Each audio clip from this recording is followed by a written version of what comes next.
dapat bertemu kembali. Mudah-mudahan Anda semua berada dalam keadaan baik dan kemudian diberkati Tuhan. Kita berada sekarang pada tanggal 12 Februari menjelang Rabu Abu. Satu hari lagi kita masuk Rabu Abu. Berarti hari-hari 2 hari ini kita berada dalam karnaval besar yang terkenal seperti Rio de Janeiro atau di Viareggio di Italia. Itu terkenal banyak pesta-pesta dan meriah sekali, juga di Venesia. Tapi di mana kita berada, kita mempunyai tradisi-tradisi masing-masing, mempersiapkan diri kepada hari Prapaskah yang akan kita masuki mulai dengan Rabu Abu. Tepat pada Rabu Abu, hari pemilu nanti, kita orang Katolik memulaikan masa tobat, masa persiapan Paskah yang kita kenal dengan Prapaskah.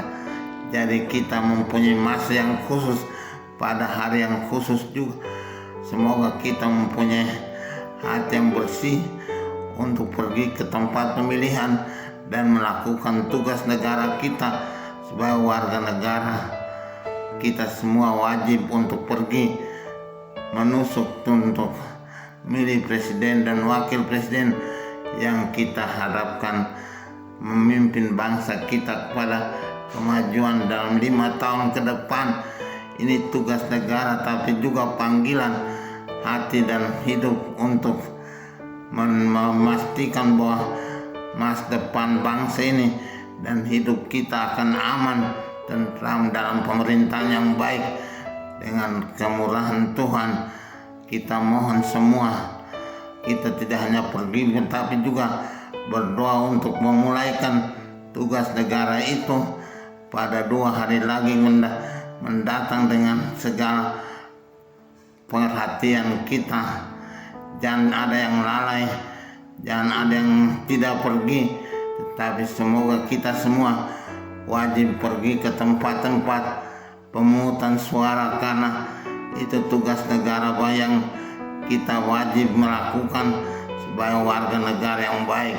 Semoga kita tidak berhalangan untuk melakukannya dan hati kita bersih untuk memilih pemimpin yang baik bagi bangsa kita.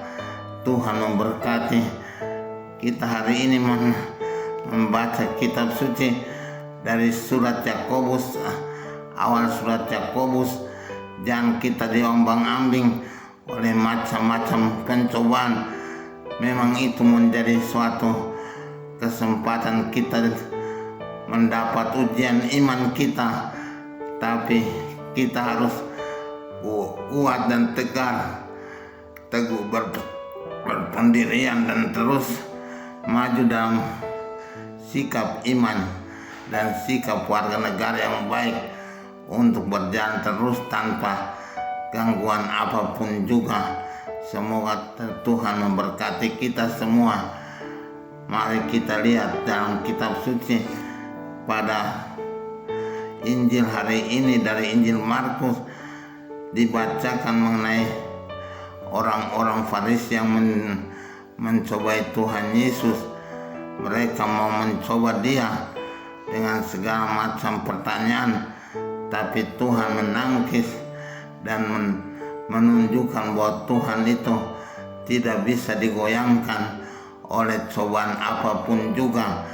Tuhan kita Tuhan yang agung dan besar. Tuhan kita Tuhan yang jaya dan menang. Dia tidak bisa dikalahkan oleh macam-macam godaan dan cobaan dan penderitaan apapun juga. Mari kita cermati sikap Tuhan itu sebagai sikap yang tegar, sikap yang baik, berdiri teguh dalam pendirian dan tidak memihak pada hal-hal yang tidak benar. Dia selalu menunjukkan bahwa Tuhan mempunyai pegangan yang kuat, sandaran bagi kita semua. Kita tetap berada pada Tuhan, maka Tuhan menguatkan kita, meneguhkan kita. Mari kita lihat itu dalam Injil hari ini bahwa Tuhan menangkis serangan godaan itu dan tidak mau jatuh dalam cobaan-cobaan orang Farisi yang mencobai dia. Itu merupakan keunggulan dari Tuhan dan kuasa Tuhan menaklukkan segala sesuatu. Kita percaya bagi dia tidak ada yang mustahil. Kita punya Tuhan yang kuat bagaikan gunung batu dan sandaran bagi kita semua. Kita mari bersandar hanya pada Tuhan dan tidak bersandar pada manusia atau siapapun juga, tapi tetap percaya pada Tuhan dan kuat kuasanya. Maka kuat kuasa Tuhan itulah yang akan membawa kita pada kemenangan-kemenangan. Lihat dari sejarah keselamatan waktu bangsa Israel berada pada posisi yang lemah di Mesir, Tuhanlah menjadi kekuatan mereka. Tuhan yang kemudian mengantar mereka keluar dari Mesir sesudah 10 tulah itu dan membawa mereka melalui padang gurun selama 40 tahun. Bayangkan 40 tahun itu bukan waktu yang singkat, waktu yang lama. Semua satu generasi habis di padang gurun mati, sehingga hanya generasi baru yang kemudian siap masuk ke tanah terjanji, tanah Israel sebagai bangsa terpilih yang memulaikan langkah baru bersama Tuhan. Tuhan menjadi kekuatan mereka, Tuhan menjadi sandaran mereka, Tuhan menjadi andalan mereka. Kita pun harus demikian. Tidak bisa kita menyerah pada godaan-godaan dunia ini. Kita tinggal berdiri kuat teguh, bersandar pada Tuhan dan kekuatannya. Maka kuasa Tuhan akan menaungi kita, melindungi kita, membela kita dan memberikan kepada kita kemenangan-kemenangan dalam langkah-langkah hidup kita. Saya mendengar baru-baru di Kanada ada kebakaran gereja, kemudian ada penampakan Bunda Maria. Bunda Maria mengatakan pada tahun ini kita harus waspada melihat kejadian-kejadian yang akan terjadi pada bumi kita. Mungkin ada suatu bencana yang datang pada bumi ini dan kita harus waspada, harus mempunyai air-air berkat di rumah-rumah kita sebagai persiapan untuk menangkis segala yang datang sebagai bencana pada kehidupan ini. Siapa yang bersandar pada Tuhan, dia akan dimenangkan. Tapi siapa yang tidak mempunyai persiapan apapun dalam Tuhan akan dimusnahkan oleh bencana-bencana yang akan terjadi pada bangsa manusia.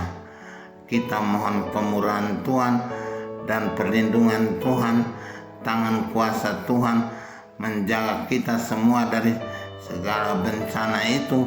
Apapun yang terjadi, asal di dalam Tuhan kita melangkah, kita pasti akan selamat, tidak mungkin akan binasa. Siapa yang berjalan bersama Tuhan akan ada tangan kuasa Tuhan yang melindungi dan membela dan menjaga dia dalam seluruh kehidupannya.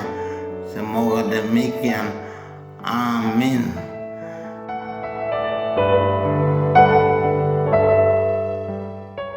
Tuhan Bapa yang baik, kami berada pada hari-hari karnaval tahun ini. Kami mempersiapkan diri untuk pemilu dan untuk masuki masa prapaskah yang dimulaikan pada hari Rabu Abu nanti. Kami akan menuju ke tempat pemungutan suara untuk memberikan suara kami, tapi juga tidak lupa pergi ke gereja-gereja untuk menandai diri kami dengan abu sebagai tanda awal pertobatan kami. Tolonglah kami dengan kekuatan Roh Kudus untuk memulaikan masa tobat ini dengan sebaik-baiknya. Semoga ada hasil baik dalam seluruh kehidupan kami. Demi Kristus Tuhan dan Juru Selamat kami sepanjang segala masa. Amin.